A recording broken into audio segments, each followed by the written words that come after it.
হালাল, হালাল দিয়ে জীবন সাজাবো। 2 নম্বরে প্রোডাক্টিভিটির জন্য কি করব? রাতে দেরি করে ঘুমাবো।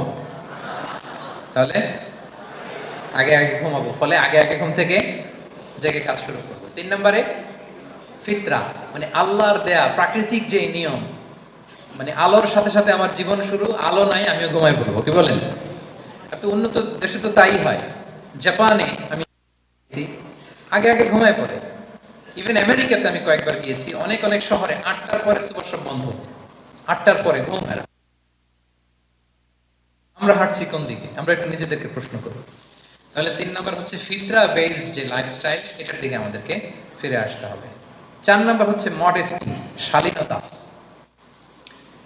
One of the core values of Islamic lifestyle. এই শালীনতা আমরা হারাতে বসেছি।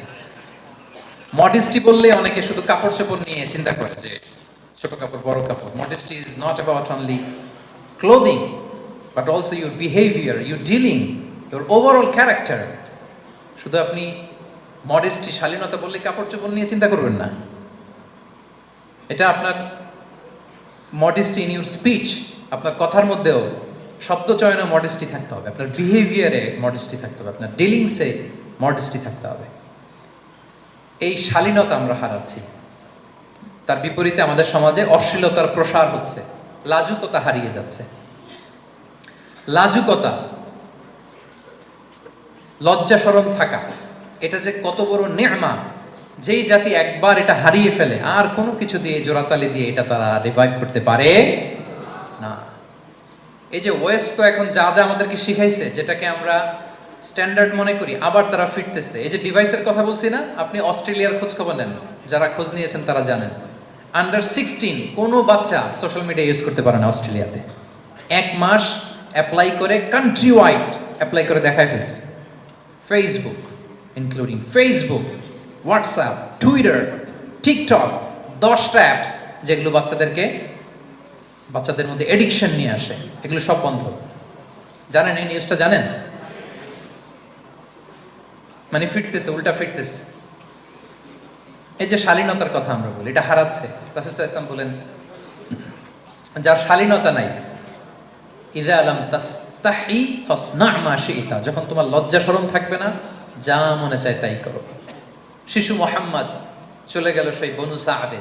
ছোট্ট মুহাম্মদ কাঁদে না, কাঁদে না কখন? ক্ষুধা লাগলেও কাঁদে না, ব্যথা পেলেও কাঁদে না। কিন্তু ছোট্ট মুহাম্মদের প্রাইভেটসের জায়গা থেকে কাপড়টা যখন সরে যেত, শিশু মুহাম্মদ কেঁদে দিত। সুবহানাল্লাহ, শালীনতা। ইযা লাম তাস্তাহি ফাসনা মা শি'তা। রাসূল সাল্লাল্লাহু আলাইহি ওয়াসাল্লাম বলেছেন, যদি তোমার লজ্জা শরম না থাকে, লজ্জা শরমের মাথা যদি তুমি খাও, তুমি সব করতে পারবা, তোমাকে দিয়ে সব সম্ভব। তাহলে এই শালীনতা, এটা অনেক বড় নেয়ামত। সম্মানিত বন্ধুরা, আজকে দিনকে দিন আমাদের সমাজ থেকে শালীনতা হারিয়ে যাচ্ছে, লাজুকতা হারিয়ে যাচ্ছে। নারী পুরুষ উভয় দিক থেকে, বিশেষ করে আমাদের বোনদেরকে টার্গেট করা হয়েছে। নারীদেরকে, আমাদের বোনদেরকে, তাদেরকে প্ররোচিত করা হচ্ছে, তাদের সামনে আইডিয়া হাজির করা হচ্ছে যে যে নারী যত বেশি নগ্ন হতে পারে সে তত বড় সাহসী নারী। বলেন, আমাদের সমাজে পত্রপত্রিকা আপনারা দেখেন না এটা? যে নারী নিজেকে যত এক্সপোজ করবে সে তত বড় কি সাহসী নারী, এই তকমা তাকে দেয়া হচ্ছে। এটা টোটাল কমপ্লিট শয়তানের একটা মিশন। শয়তানের প্রথম মিশন হচ্ছে বনি আদমকে বিবস্ত্র করা। কি করা? আল্লাহ তাআলা আদম আলাইহিস সালাম, হাওয়া আলাইহিস সালামকে বলেছিলেন যে নিষিদ্ধ গাছ যেও না, খেও না। শয়তানের প্ররোচনায় খেয়ে ফেলেছিলেন, সাথে সাথে জান্নাতের পোশাক খুলে পড়েছে। তার মানে শয়তানের প্রথম মিশন হচ্ছে মানুষকে কি করা? নগ্ন করা। মানুষকে কি করা? নগ্ন করা। তাহলে আমাদের বোনদেরকে এমন ভাবে তাদের সামনে উপস্থাপন করা হচ্ছে, প্ররোচিত করা হচ্ছে এবং বলা হচ্ছে নগ্নতার পথে যে বেশি হাঁটে সে নাকি তত সাহসী নারী। নাউযুবিল্লাহি মিন যালিক। তাহলে এই যে মানব জাতিকে বস্ত্রহীন করা, এটা শয়তানের একটা মিশন। তার বিপরীতে ইসলাম নারীকে সম্মান দিয়েছে, সম্মান করেছে। যে ঘরে প্রথমে কন্যা জন্মায়, খায়রুকুম মান বুখিরা বিল উনসা, সে ঘরটাকে আল্লাহ তাআলা বরকতময় করে দেয়। 2 সন্তান তো 2 জান্নাতের দরজা ওপেন। 2 কন্যা সন্তান, 3 কন্যা সন্তান তো 3টা জান্নাতের দরজা ওপেন। সুবহানাল্লাহ।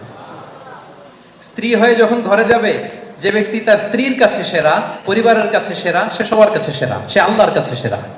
সুবহানাল্লাহ। এবং কোনো মা যদি সন্তান জন্ম দিতে যে মারা যায় কিয়ামতের দিন আল্লাহ তাআলা ওই মাকে শহীদদের কাতারে দাঁড় করাবেন।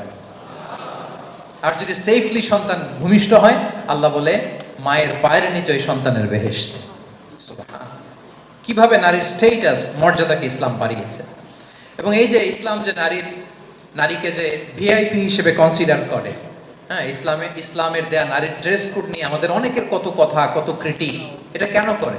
কারণ Islam consider women as a queen. ইসলাম তো নারীকে রানী হিসেবে কনসিডার করে। কি হিসেবে বলেন? আচ্ছা বলেন, যে কুইন হবে, যে রানী হবে, তার একটা স্পেশাল ড্রেস কোড থাকবে না? তার একটা স্পেশাল প্রোটোকল থাকবে না? রানীর সাথে কি যা মনে চায় তা করা যায়, দেখা করা যায়, তার কাছে যাওয়া যায়? আল্লাহু আকবার। কারণ ইসলাম চায় নারীদের জন্য পৃথিবীটা নিরাপদ হোক। ইসলাম চায় নিজ গৃহে বা কর্মক্ষেত্রে নারীরা নিরাপদ থাক। ইসলামের যত ভ্যালিউজ আছে, যত রুলস এন্ড রেগুলেশন আছে, এটা আমাদের ভালোর জন্য, মানব জাতির কল্যাণের জন্য। তাহলে এই অশ্লীলতা থেকে আমাদের যোজন যোজন দূরে থাকতে হবে। If you talk about Islamic lifestyle, আমাদেরকে শালীনতা, মডেস্টি ফিরিয়ে আনতে হবে। You have to maintain modesty. আমি যদি আরো ডিপে যাই, দেখেন এই যে প্রত্যেকের হাতে এক একটা করে পর্ন হাব হয়ে গেছে এখন, হয়েছে না? পর্নোগ্রাফির সয়লাভ, বিকৃত যৌনাচারের সয়লাভ, এলজিবিটিকিউ শুনেছেন না এগুলো? আপনারা নাম শুনেছেন? এই যে ট্রান্সজেন্ডারিজম নাম শুনছেন না?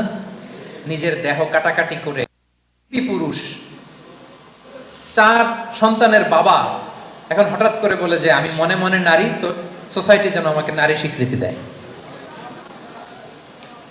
বায়োলজিক্যালি দিব্যি নারী, 3 সন্তানের মা, এখন বলে যে এখন আমি মনে মনে ভাবতেছি পুরুষ, তো আমাকে পুরুষ হিসেবে তুমি কনসিডার করো। আল্লাহর দেয়া ফিতরাত, এই যে বলছি উল্টায় ফেলতেছে, এই ফিতরাতকে ধ্বংস করার সবচেয়ে জঘন্যতম এই নতুন যেটা বাজারজাত করা হচ্ছে যে আইডিওলজি, এটা হচ্ছে ট্রান্সজেন্ডারিজম। অধিকারের মোড়কে, তাও আসতেছে কিভাবে? কিসের মোড়কে বলেন তো? রাইটস এর কথা বলে, যে এটা একটা রাইটস। এজন্য সম্মানিত সুধী মণ্ডলী, শালীনতার কোনো বিকল্প নেই। If you want to take care family, your society, you have to maintain modesty. কোনো বিকল্প নেই, সাবধান হইতে হবে আমাদেরকে। তাহলে 4 নম্বরে কি? শালীনতা, মডেস্টি। শালীনতা হচ্ছে ইসলামিক লাইফস্টাইলের ভূষণ।